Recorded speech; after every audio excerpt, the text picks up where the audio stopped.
नमस्कार, आप देख रहे हैं भास्कर समाचार की बुलेटिन। चुनावी यात्रा आज पहुंची है बड़ौद की पत्थर मंडी में। यहाँ पे कुछ बुजुर्ग बैठे हैं, कुछ युवा बैठे हैं। इनसे जानेंगे जो 11 मई को जो चुनाव है उसमें किसकी सरकार आ सकती है और कौन काम की तरफ ध्यान दे रहा है। तो यहाँ पे ये बैठे हैं, इनसे पूछेंगे कि कौन ऐसा प्रत्याशी है जो काम की तरफ ध्यान दे रहा है और 11 मई को भारी मतों से जीत सकता है। हाँ, सुधीर मान के साथ हैं हम। बीजेपी अच्छा काम कर रही है, इसलिए हम उनका साथ दे रहे हैं। पर सामने आरएलडी प्रत्याशी भी बैठे हुए हैं, आरएलडी के, वो क्यों काम नहीं कर रहे? आरएलडी वाला 2 बार तो हार लिया पहले भी, वो उठपटांग बोल रहे हैं सब है। पर ऊटपटांग बोलना पर काम तो करता, काम करना जी उसका नंबर ही नहीं आया। काम क्या करेगा वो? 2 बार हार लिया, काम करता जीतता नहीं पहले ही। आप बताइए।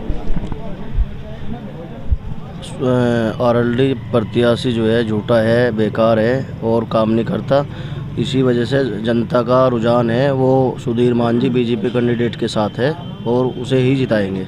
और घमंडी है, लोगों से मिलता भी नहीं है। लोग कहते हैं कि हमारे पास आता नहीं, काम तो क्या करेगा। उसकी पार्टी भी ऐसी है, टूटी फटकी, निशान पिसान भी जाने वाले हैं। कहा कि आरएलडी पार्टी पहले भी यहाँ से बीजेपी का एक प्रत्याशी था अमित राणा, उन्होंने कितना काम किया? हाँ, हम भी यहाँ पे जो है ना पहले आरएलडी के थे, लेकिन वहाँ कोई काम नहीं है। पहले यहाँ पे जो है ना भाजपा काम करती है, सड़कें बनाई, सारी सबका विकास करती है, तो भाजपा से ही हम लोग सब जुड़े हैं। कभी आप सुधीर मान जी यहाँ से खड़े हुए हैं, उनके पास आए और उन्होंने आपकी समस्याओं का समाधान निकाला या फिर कुछ काम किया? जी बिल्कुल निकाला। हम बार बार जो आरएलडी प्रत्याशी थे उनके पास गए, उन पर कोई समाधान नहीं हुआ। सुधीर मान जी के पास आए हम, जितनी बार भी आए उन्होंने सम्मान करा और काम भी किया।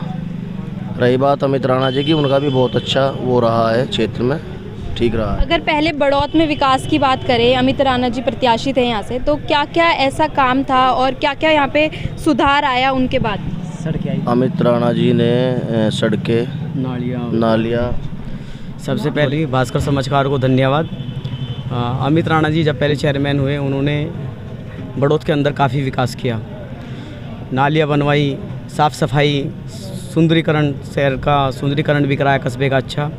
और जैसे जाम लगता था पहले, जाम में बहुत विकास हुआ। आप देख भी रहे हो कि पुल भी बन रहे हैं, सड़कों का बहुत कार्य हो रहा है। गलियों में पक्की सीसी की सड़कें भी बनवाई, नालियाँ भी बनवाई, काफ़ी काम किया है उन्होंने। पानी की भी समस्याएं काफ़ी पहले पानी की समस्याएं भी रहती थी, पानी की समस्याएं भी लोग बहुत, पानी भी ठीक से मिल रहा है सब। देखिए, टक्कर की कोई बात नहीं। प्रदेश में डबल इंजन की सरकार है, जैसा कि सबको पता है, और हमें प्रत्याशी बीजेपी का जिता के बड़ौद से उस विकास को और बढ़ाना है। पिछले 10 वर्षों में जितना विकास सांसद ने किया है यहाँ पे, उतना कभी नहीं होता। हाईवे मिला, हमें सुरक्षा मिली, और सबसे बड़ी बात है कि प्रदेश में स्थायित्व है, कानून की सरकार है, व्यवस्था है। उससे पहले जंगल राज था सपा की सरकार में। इसीलिए हम बीजेपी प्रत्याशी को जिता के स्थायित्व और विकास और सुरक्षा तीनों चीज़ें एक साथ चाहते हैं। तो अब आपका कहना है कि गुंडा राज यहाँ से खत्म हो गया है? बिल्कुल खत्म हो चुका। आप खुद देखें ना, आप योगी राज में देख लीजिए, गुंडाराज है कहाँ? सारे माफिया ज़मीनें मिट्टी में मिला दी हैं, बचा क्या है? व्यापारी, बड़ौद तो है व्यापारी और किसानों का क्षेत्र है। किसानों को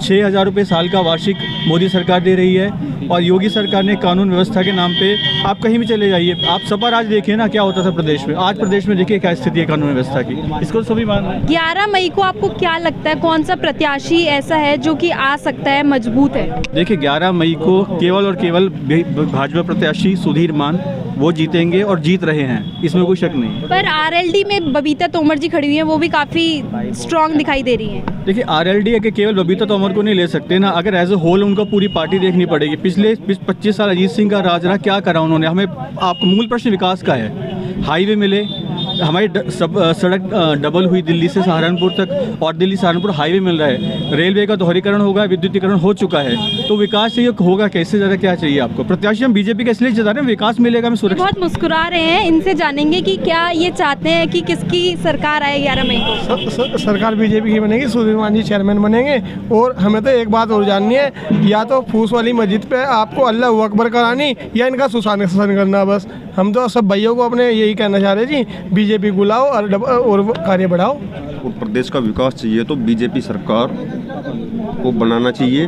उसमें या मेयर साहब हो या चेयरमैन साहब हो, जिसकी सीट जैसे भी हो उसको बनाना चाहिए, तभी देश का विकास हो सकता है। रही बात जो हमारे बुजुर्ग के सामने बैठे हैं, इनको पहले भकाया जा रहा था कि हमारा नेता चोई साहब है, वे अच्छे इंसान थे। बाकी जो उनके लड़के चोई साहब अजीत सिंह हैं, कुछ नहीं है। उनको बहकाया जा रहा था कि हमारे यहाँ मील दे दिया, पेमेंट कौन दे रहा है उसका?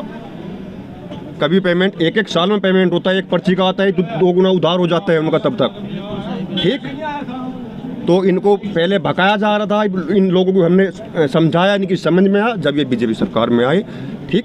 इसलिए मैं कहना चाहता हूँ कि किसकी जो ये प्रत्याशी खड़े हुए हैं बीजेपी से, आरएलडी से बबीता तोमर, तो किसकी लग रही है कि सरकार आ सकती है? कौन भारी मत से जीत सकता है? कौन स्ट्रांग है यहाँ से? मेरा मानना ये है कि प्रदेश में भाजपा की सरकार है, केंद्र में भाजपा की सरकार है। भाजपा का प्रत्याशी बड़ौद का विकास करा सकता है, क्योंकि बहुत योजनाएं हैं, जो बड़े काम हैं सरकार की सहायता से होते हैं, जैसे सीवरेज लाइन, नगर पालिका में सफाई, सड़कें, बिजली, सौंदर्यीकरण और शहर की यातायात व्यवस्था। तो जब प्रदेश सरकार है, जैसे डबल इंजन की सरकार या ट्रिपल इंजन की सरकार होगी, तो भाजपा प्रत्याशी बड़ौद का विकास करा सकता है। इसीलिए बड़ौद के जो निवासी हैं वे बड़ौद का विकास चाहते हैं और भाई सुधीर मान को भारी मतों से वे विजय बना। पर जो पहले थे अमित राणा जी, वो भी बीजेपी के थे, तो उन्होंने कितना विकास कराया यहाँ पे? जो भी बड़ौद में विकास कार्य हुए, जितना भी फंड मिला सब उन्होंने खर्च किया, सौंदर्यीकरण पे भी करा, सड़क पे भी किया। और दूसरी जो नई कॉलोनी थी जो अब की बार पहली बार जुड़ी, उनको भी जुड़वाया। जिन्हें विकास की ज़रूरत थी, जहाँ पानी और सड़कों की कमी थी, उन्हें भी इस योजना में उनके द्वारा इसमें जोड़ा गया है। 11 मई को ये जीतेंगे सुधीर मान। क्यों, ऐसा क्यों लग रहा है आपको? वे है नहीं, सही नहीं है, हमें ये सही लग रही है। यहाँ की जनता से बातचीत करने के बाद पता चला कि भाजपा सरकार यहाँ पर एक बहुत अच्छी तरीके से काम कर रही है, सुरक्षा से काम कर रही है। यहाँ के लोग भाजपा की तरफ प्यार भी दिखा रहे हैं, ऐसा चाहते भी है कि 11 मई को वो लोग आएँ। पर आरएलडी के सामने बबीता तोमर जी, तो लड़ाई पक्की टक्कर की होगी। पर देखते हैं कौन जीतेगा। आप जुड़े रहे भास्कर समाचार के साथ।